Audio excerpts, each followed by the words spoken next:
امیر جماعت اسلامی سراج الحق نے کہا ہے کہ پیپلز پارٹی نے اپنی شکست دیکھ کر بلدیاتی الیکشن ملتوی کرا دیے۔ چیف الیکشن کمشنر اپنے اختیارات استعمال کرنے میں ناکام ہو گئے۔ عام انتخابات سے پہلے الیکشن کمیشن کو بااختیار بنایا جائے۔ الیکشن کمیشن نے کراچی کے بلدیاتی الیکشن کو ملتوی کیا، جس کا میں شدید مذمت کرتا ہوں، اور پیپل پارٹی سمجھتی ہے کہ الیکشن ملتوی کر کے وہ شکست سے بچ جائے گی۔ تاریخ آ جاتا ہے، قریب ہو جاتا ہے، لوگ تیاریاں کر جاتے ہیں، پھر آپ بہانہ بناتے ہیں کہ سیکیورٹی کا مسئلہ ہے۔ مجھے افسوس ہے الیکشن کمیشن کے اس فیصلے پر کہ کس طرح وہ صوبائی حکومت کے دباؤ میں آ کر ان کے کہنے پر ایک نہیں بار بار انہوں نے بلدیاتی الیکشن کو ملتوی کیا۔ میں اس لیے مطالبہ کرتا ہوں کہ 23 تاریخ کو الیکشن کا انعقاد کیا جائے۔ ہم اس فیصلے کو تسلیم نہیں کرتے ہیں۔ یہ عوام کے ساتھ مذاق ہے، یہ کراچی کے عوام کے ساتھ ظلم ہے۔ شاہزیب قتل کیس میں شاہ رخ جتوئی کی بریت کا معاملہ، اٹارنی جنرل آفس کا سپریم کورٹ کے فیصلے پر نظر ثانی پیٹیشن دائر کرنے کا فیصلہ سامنے آیا ہے۔ اٹارنی جنرل آفس نے سپریم کورٹ سے اظہار تشویش کے لیے خط کا ڈرافٹ تیار کر لیا ہے۔ شاہ رخ جتوئی کی بریت کے فیصلے سے قبل اٹارنی جنرل آفس سے رائے طلب نہیں کی گئی۔ خط میں یہ مزید کہا گیا کہ سپریم کورٹ اس معاملے کو پہلے ہی آئینی معاملہ قرار دے چکی۔ اس طرح کے اہم آئینی معاملات پر پہلے اٹارنی جنرل کی رائے طلب کی جاتی رہی ہے۔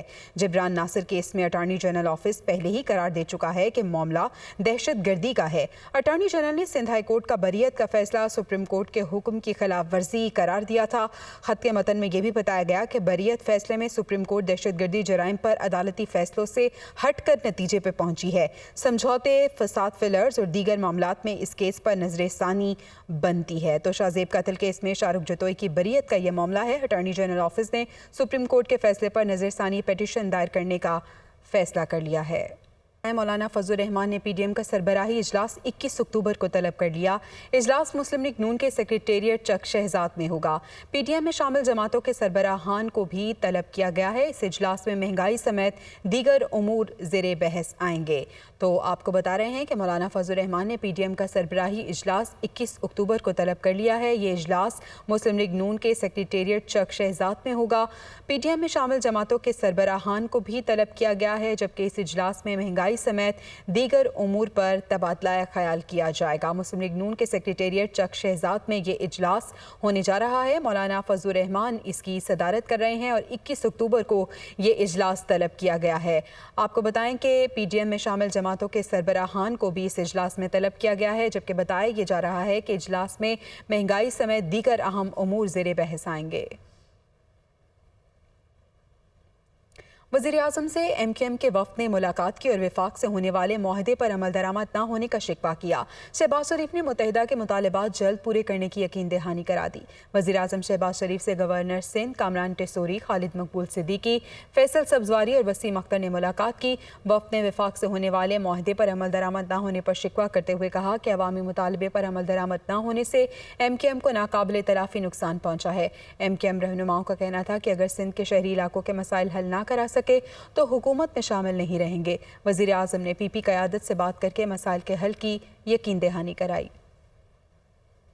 پیپلز پارٹی نے دعویٰ کیا ہے کہ عمران خان میں لانگ مارچ کرنے کی جرت نہیں۔ وفاقی وزیر شازیہ مری کا کہنا تھا انہیں ضمنی الیکشن میں پیپلز پارٹی کے خلاف منہ کی کھانا پڑی۔ فیصل کریم کنڈی نے کہا کہ چیئرمین پی ٹی آئی کو خواب میں بھی آصف زرداری نظر آتے ہیں، جس نے انہیں اقتدار سے دودھ میں مکھی کی طرح نکال باہر کیا۔ پاکستان پیپلز پارٹی نے بحیثیت جماعت اور پیپلز پارٹی کے کارکن، بحیثیت سیاسی کارکن، جمہوری سوچ رکھنے والے کارکنان نے اسی ملک کے اندر لوگ آمروں کا دم بھرتے رہے، اسی ملک کے اندر لوگ دھڑلے سے کہتے رہے کہ وہ تو لوگ کہیں سے ڈکٹیشن لیتے ہیں اور پھر سیاست کرتے ہیں، اور کئی لوگوں نے امپائر کی انگلی کا بھی ذکر کیا۔ ایک شخص جو صرف اپنی انا کے لیے الیکشن لڑ رہا ہے، جن لوگوں سے اس نے ووٹ لیا ان لوگوں کی وہ آواز تو نہیں بنے گا اسمبلی کے اندر، اپنی عزت بچاتے پھر رہے ہیں اور اس کے بعد شادیانے بجا رہے ہیں۔ میرا خیال ہے کہ ان کو غور کرنے کی ضرورت ہے، جہاں پیپلز پارٹی نے ان کو ٹف ٹائم بھی دیا ہے اور جہاں ان کو منہ کی کھانی پڑی ہے۔ یہ آخری وارننگ ہے عمران خان صاحب کے لیے. اگر آپ اس قسم کی باتیں کریں گے، کیونکہ آپ کو بہت بڑا بغض ہے، کیونکہ آپ کو خواب میں بھی آصف علی زرداری نظر آتا ہے جس نے آپ کو اٹھا کے دودھ میں جیسے مکھی کو اٹھا کر باہر پھینکا، اس طرح آپ کو جو ہے حکومت سے باہر پھینکا، تو بغض زرداری تو آپ کو ہوگا. مجھے نہیں لگتا کہ عمران خان صاحب میں یہ جرت ہے کہ وہ لانگ مارچ کی ڈیٹ دے سکتے ہیں. ان کے پاس ایک پوائنٹ ایجنڈا ہے کہ آپ الیکشن کی تاریخ اناؤنس کریں، وہ حکومت نہیں کر رہی. وزیر مملکت مصدق ملک کا کہنا ہے کہ عمران خان نے خود بیک ڈور رابطوں کا اعتراف کیا ہے. عمران خان بتائیں کس کے خلاف لانگ مارچ کرنا چاہتے ہیں. ان کی اپنی پارٹی کے لوگ اداروں کے خلاف نکلنے کے لیے تیار نہیں. انہوں نے کہا انتظامات مکمل ہیں. سردیوں میں گیس کی صورتحال گزشتہ برس کی نسبت بہتر ہوگی. وہ اسلام آباد میں پریس کانفرنس کر رہے تھے. خود اعتراف کیا عمران خان صاحب نے، آپ کے سامنے اعتراف کر کے گئے ہیں کہ ہماری کچھ بات چیت چل رہی ہے. کہا ہے نا انہوں نے کہ ہاں ہماری کچھ بات چیت چل رہی ہے، وہ کہیں پہنچ نہیں رہی. ارے بھائی کہاں پہنچنی ہے؟ آپ کہاں پہنچانا چاہتے ہیں؟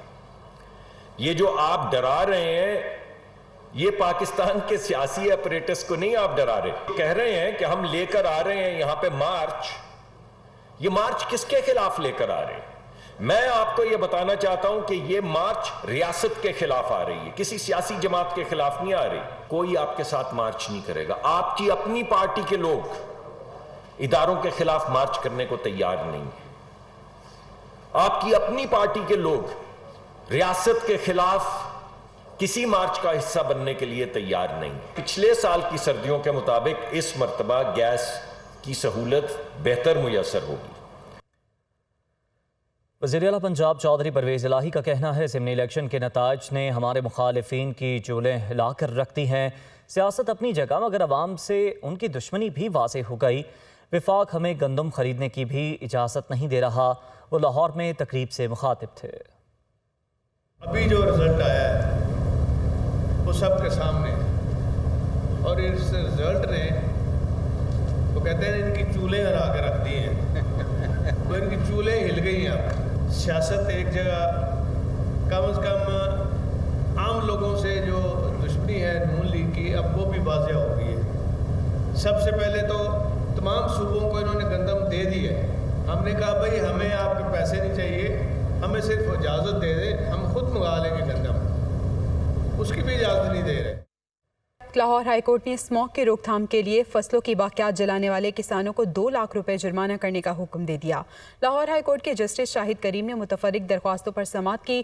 درخواست گزاروں نے موقف اختیار کیا کہ حکومت اسموک کی روک تھام کے لیے اقدامات نہیں کر رہی. عدالت اسموک کی روک تھام کے لیے حکومت کو اقدامات کرنے کا حکم دے، جس پر عدالت نے متعلقہ اضلاع میں انتظامیہ کو فصلوں کی باقیات جلانے والوں کے خلاف کارروائیاں تیز کرنے کا حکم دیا. عدالت نے عدالتی احکامات نظر انداز کرنے والے کسانوں کی زمینیں قبضے میں لینے کی بھی ہدایت کی ہے.